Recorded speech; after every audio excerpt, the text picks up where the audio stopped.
हम करेंगे हर मजलूम की हिमायत। अस्सलाम वालेकुम नाजरीन, मैं हूं हुरैन फातिमा और आप देख रहे हैं हिमायती news HD channel.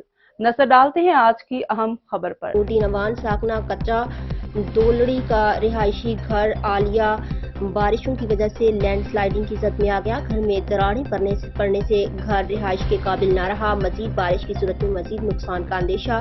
Nureddin Awan का रिहायशी मकान के आगे से जमीन सिरकना शुरू हो गई।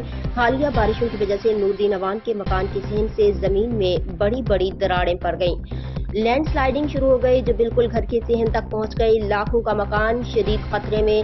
हिफाजती इक़दाम ना किए गए तो खुदा न खास्ता किसी भी वक्त मकान मुनहदम होने का इम्कान है। हुकूमत से अपील है कि नेचुरल डिजास्टर मैनेजमेंट के तहत फौरी तौर पर इक़दाम उठाए जाएं और कीमती अमलाक और लोगों के जानो माल का तहफ़्फ़ुज़ यकीनी बनाया जाए। मज़ीद खबरों और अपडेट से बाखबर रहने के लिए देखते रहें हिमायती न्यूज HD चैनल।